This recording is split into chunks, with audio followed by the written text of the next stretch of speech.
ઘરની કુળદેવી કામ કેમ નથી કરતી? શું દેવતાઓ ગુસ્સે થઈ ગયા છે કે પછી આપણી જ કોઈ મોટી ભૂલ છે?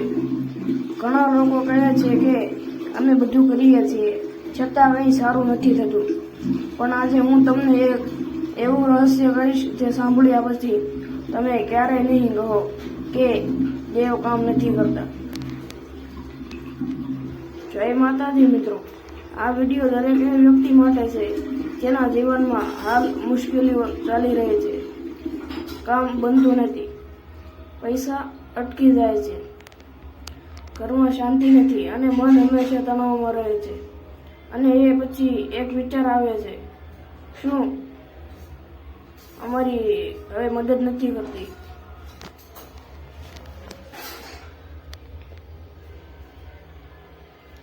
જો આ વિચાર જ્યારે તમારા મનમાં આવ્યો હોય તો આ વિડીયો તમારે અંત સુધી જરૂર જોવો પડશે. હું તમને એક સાચી એવી લાગતી વાત કહું છું. એક પરિવાર હતો, ઘરમાં કુલદેવીની મૂર્તિ પણ હતી, પણ પૂજા પણ થતી હતી. શરૂઆતમાં બધું સારું હતું, પણ ધીમે ધીમે બધું બદલાવવા લાગ્યું. ધંધો બંધ થવા લાગ્યો, બાળકો બીમાર રહેવા લાગ્યા, ઘરમાં ઝઘડા વધવા લાગ્યા. એ પરિવાર રોજ ભગવાનને પૂછતો, અમે શું ખોટું કર્યું? અને એક દિવસ એમને એક વૃદ્ધ સંત મળ્યા. સંતે માત્ર એક જ વાત પૂછી, તમે ભક્તિ કરો છો કે માત્ર રિવાજ પાળો છો? આ પ્રશ્ને બધું બદલી નાખ્યું. મિત્રો, આ જ છે સત્ય. આજકાલ આપણે શું કરીએ છીએ? માત્ર દીવો પ્રગટાવીએ, 2 મિનિટ મંત્ર બોલીએ અને સમજી જઈએ કે ભક્તિ પૂરી થઈ ગઈ. પણ શું આ સાચી ભક્તિ છે? ભક્તિ એટલે માત્ર રિવાજ નથી, ભક્તિ એટલે કનેક્શન. જ્યારે દિલથી જોડાણ થાય ત્યારે જ દેવતા કામ કરે છે. હવે સાંભળો સૌથી મોટું કારણ. કુળદેવી કામ કેમ નથી કરતા? કારણ એક જ છે, અંદરથી વિશ્વાસ નથી.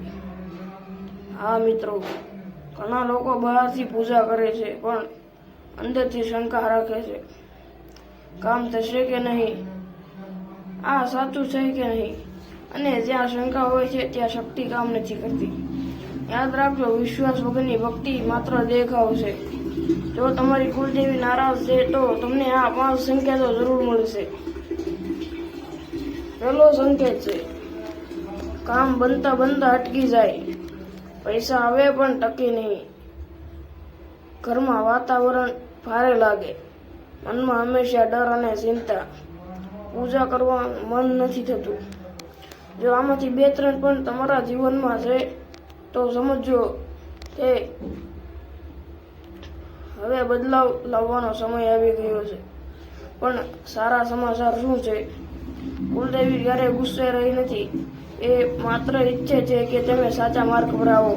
આજથી આ 3 કામ શરૂ કરો. રોજ એક દીવો શ્રદ્ધાથી પ્રગટાવો, 5 મિનિટ દિલથી પ્રાર્થના કરો અને કોઈનું દુઃખ ના આપો. તમે જોશો ધીમે ધીમે બધું બદલાવવા લાગશે. કારણ કે જ્યાં સચ્ચાઈ અને વિશ્વાસ હોય છે ત્યાં ચમત્કાર જરૂર થાય છે. યાદ રાખજો મિત્રો, દેવ ક્યારેય બંધ નથી થતા, બંધ તો આપણી શ્રદ્ધા થઈ જાય છે. જો તમે આજથી સાચા દિલથી કુલદેવીને યાદ કરશો તો તમને મદદ જરૂર મળશે. જો તમે સહમત હો તો કોમેન્ટમાં જય કુલદેવી જરૂર લખજો. અને આ વિડીયો કોઈને જરૂર શેર કરજો. શાયદ કોઈની જિંદગી બદલાઈ જાય. અને આવા જ ભક્તિભર્યા વિડીયો જોવા માટે અમારી ભક્તિ સાગર ચેનલને સબસ્ક્રાઈબ કરો. અને જેને આ વિડીયોની જરૂર હોય તેને આ વિડીયો શેર કરો. અને જય માતાજી મિત્રો, જય મેલડીમાં.